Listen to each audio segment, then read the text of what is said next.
Welcome to the Seattle Seahawks Franchise Offseason episode. I'm MonkieC, and today we're going to enter our second offseason in this series. We left off with the Los Angeles Chargers beating the Dallas Cowboys in the Super Bowl. Eventually, we want to end up on this screen, but that all depends on how successful we are, especially in this critical episode. If you're new to my channel, I do have 3 house rules in the offseason to present more of a challenge and realism to the series. Number 1, I will not attempt to sign or re-sign anyone who has red or lower interest bar, and that'll apply for free agents or players on my team.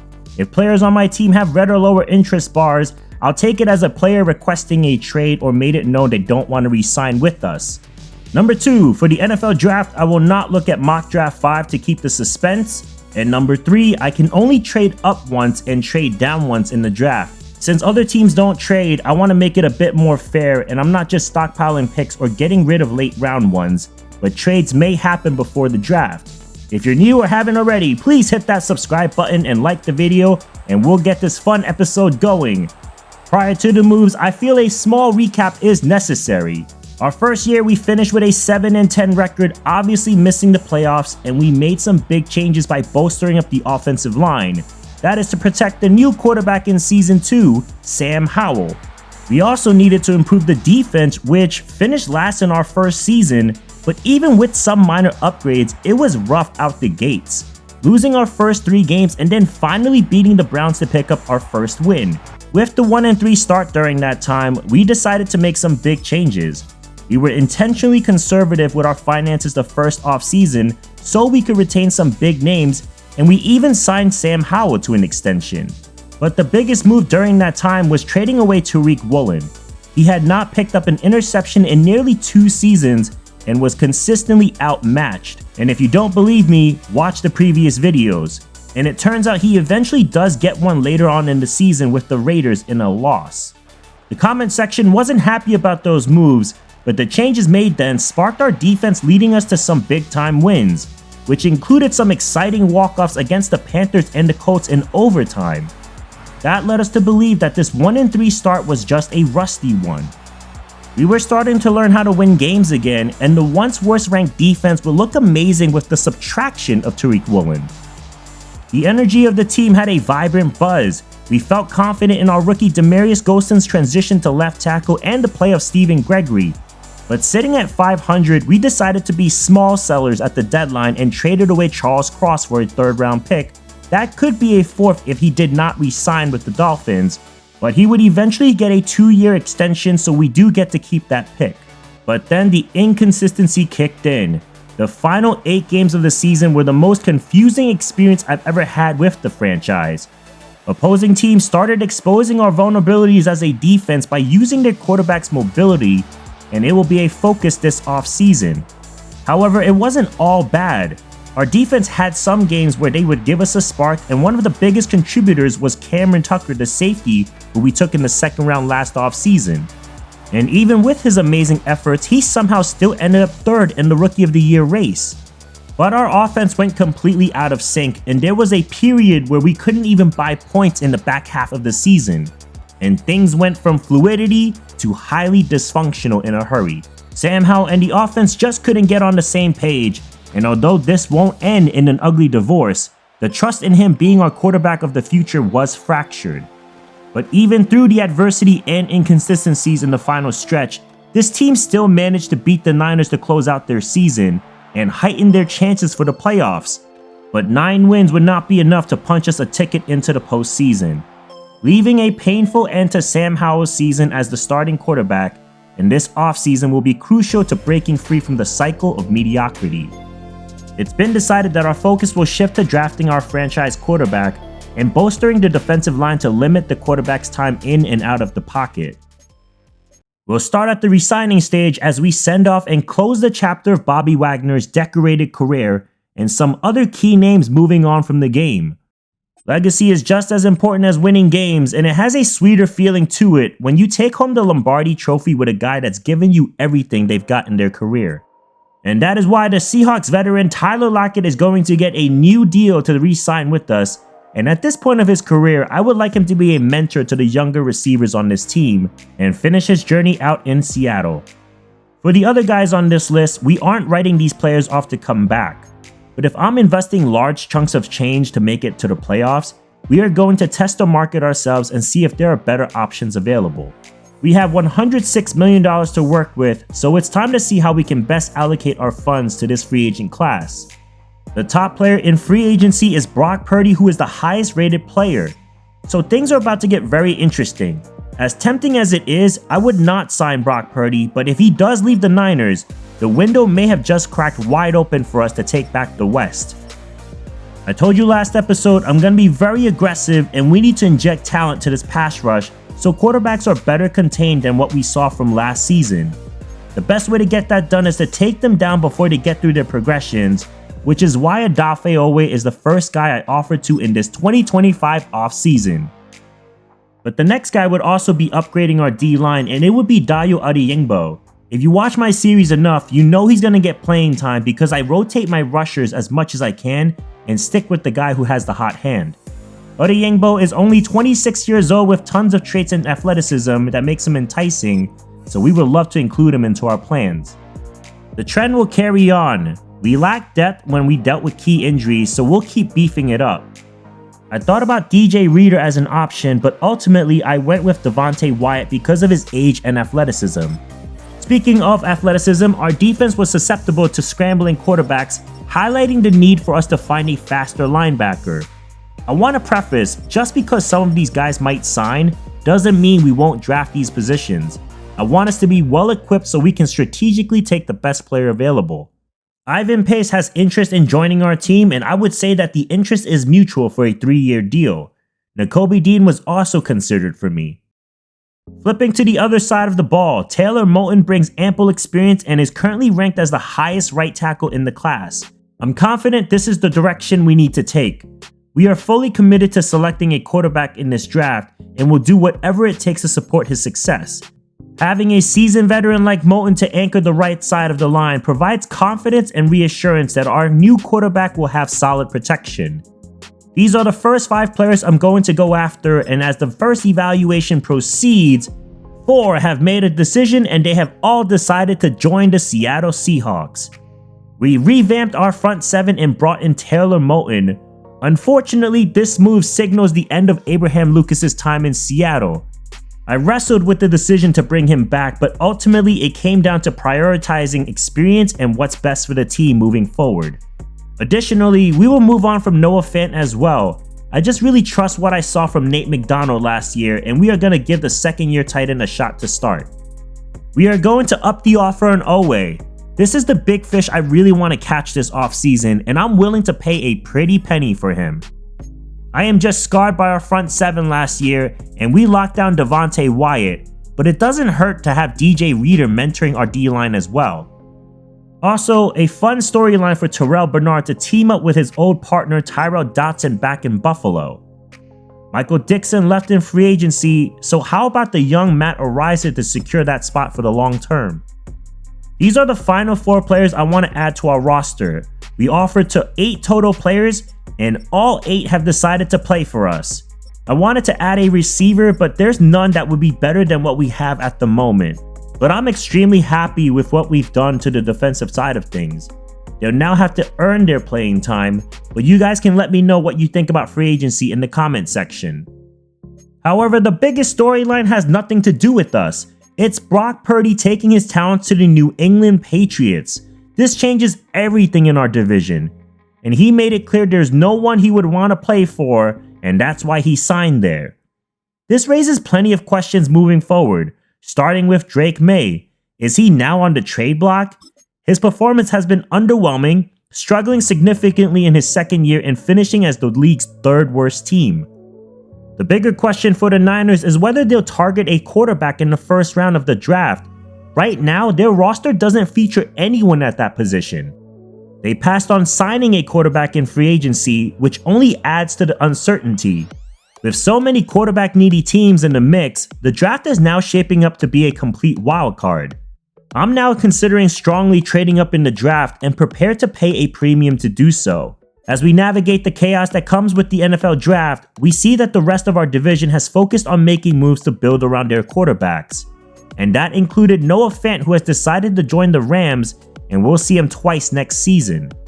Our focus now shifts to the NFL draft, where we've identified 2 top 5 talents. Gordon Grimes is out of reach since we are taking a quarterback. However, Jeremy Brockers, a standout safety out of Miami, is projected to go in the second round despite being graded as a top 5 player. Trading up before the draft carries some risk, but we have the capital to make that kind of move. Discovering that the New England Patriots are drafting high in the second round gave us an opportunity, and we've worked out a deal to move up in that round. In my opinion, this draft class is far more appealing than last year's, with 58 prospects catching my attention. We have some guys that have been fully scouted and others that we'll need to evaluate based off attributes and athletic grades.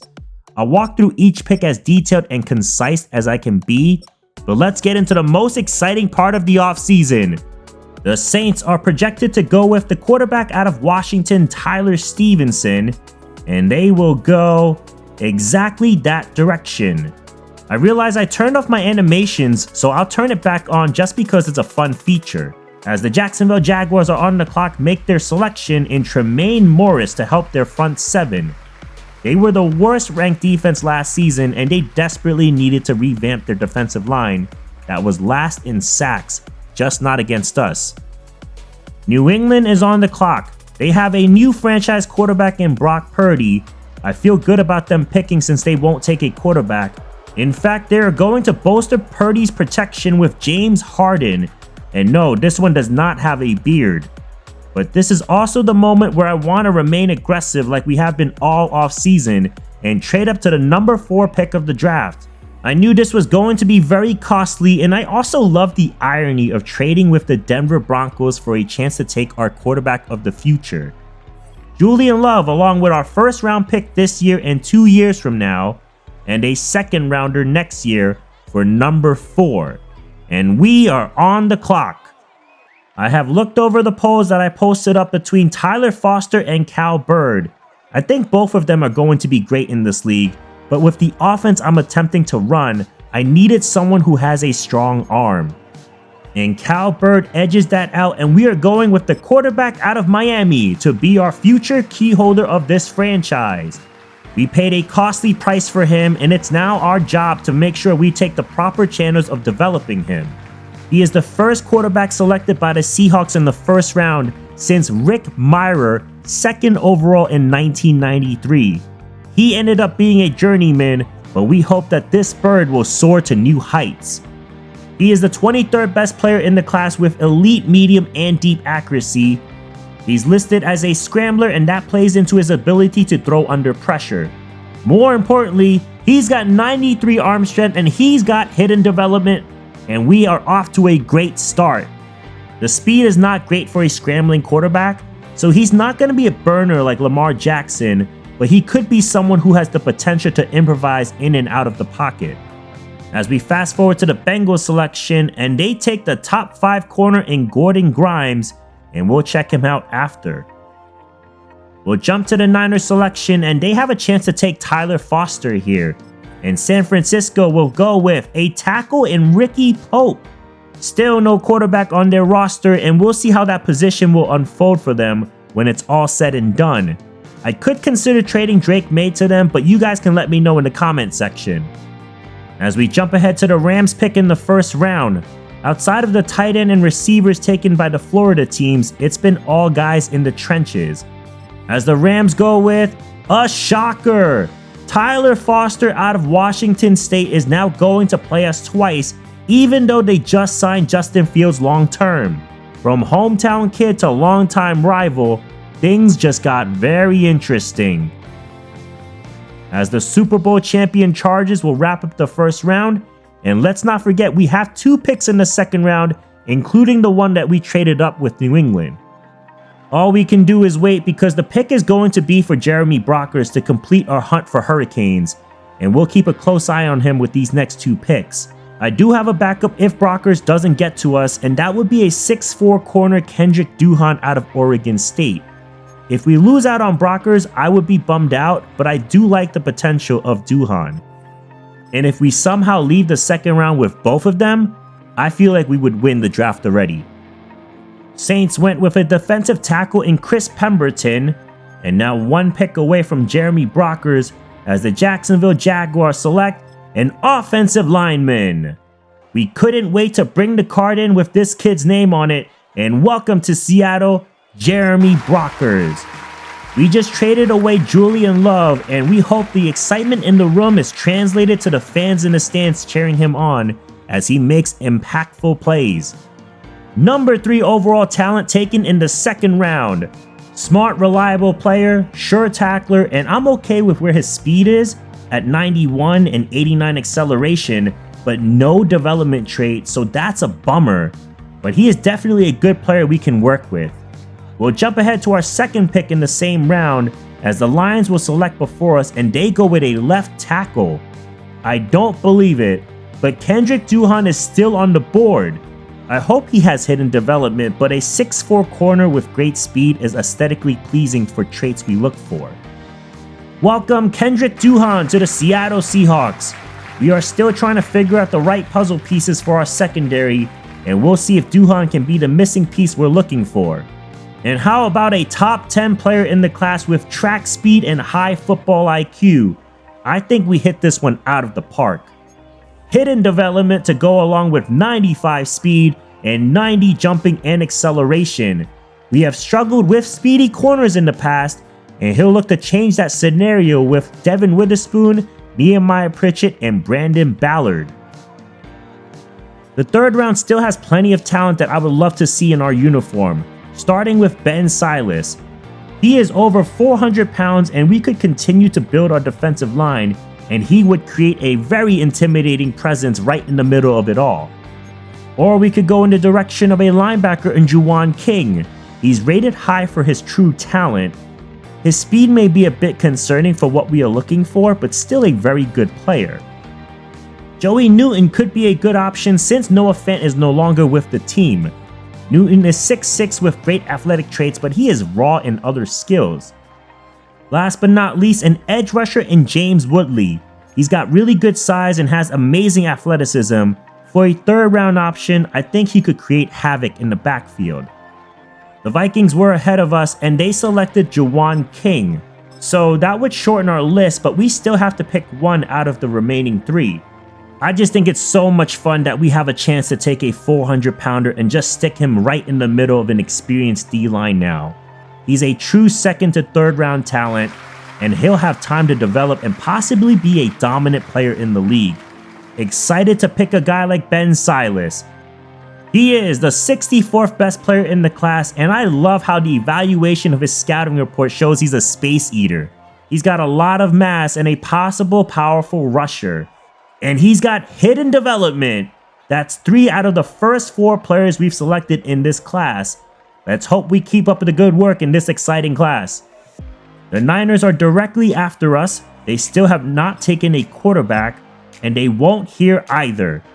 James Woodley, the player we just scouted, will pair with Nick Bosa on the edge, and that could be a scary duo. And there goes Joey Newton, who will take his talents to Houston. In the 4th round, I still wanted to upgrade our pass rush. Daniel Haynes was the best athlete at the moment, so we are going to take him here. When I'm at this point of the draft, I just want players with better athletic traits and consider them to be more depth players to our roster. However, Daniel Haynes might have been a big time swing and a miss for us. We do have 2 picks here in the 4th round, and I like the look of Rick Taylor. He's 21 and has great size, standing at 6'5" out of Memphis. What's most impressive about him is running a 4.4 40 at his size. He is the 106th ranked player. From the looks of his report, he has good hands with combinations of being vertically gifted and athletic. No development trait, but 91 speed and acceleration is feasible for a new receiver. The 5th round. I was ready to look for more weapons for our quarterback of the future, and adding a tight end was not on my list. But Christopher McLeod has good size at 21 years old, and for a late round pick, he's got some traits I look for in a tight end. We ended up taking a player from Washington after all. He's a top 120 player and has reliable hands. I believe he and Nate McDonald will be a strong combo, and he's got hidden development to go along with it. Glad to see that gem again.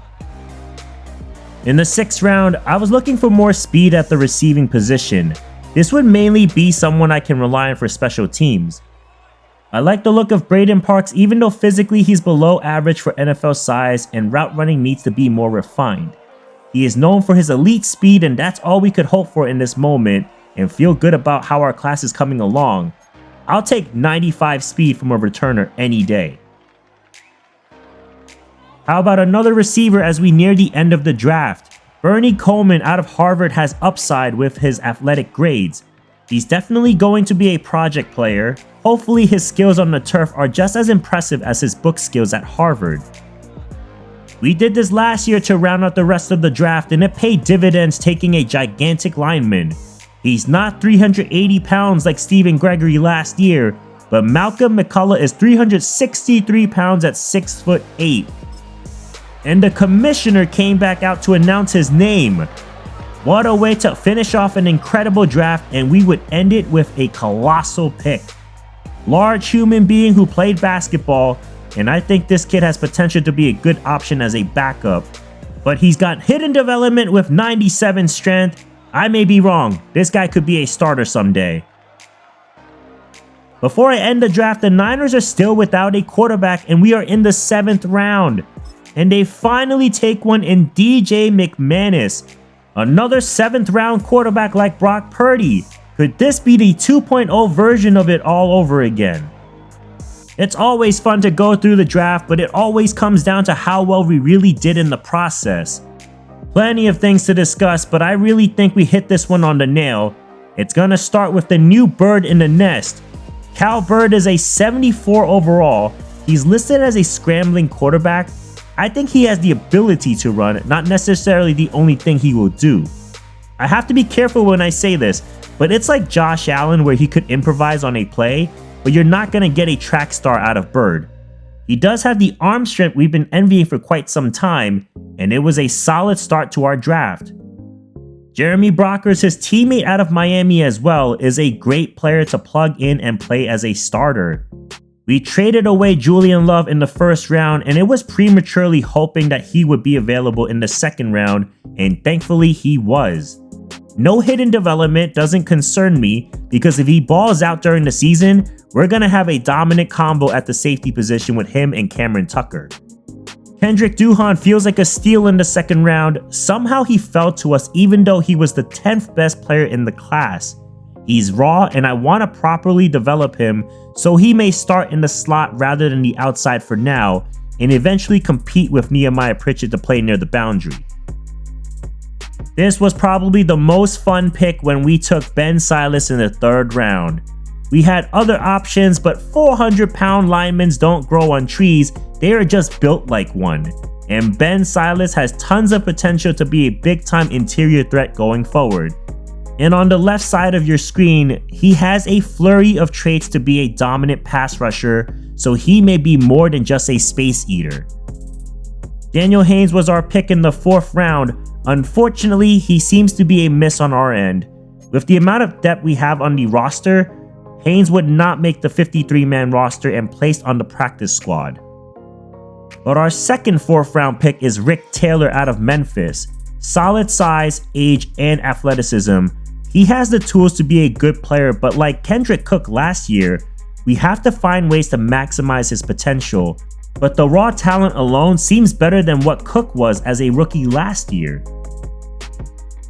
Tight end was not a position I thought we needed, but in the 5th round, Christopher McLeod was the best player available, and it may seem that he could be the steal of the draft. I'm excited for what McLeod could be as a number 2 option right behind the rising Nate McDonald.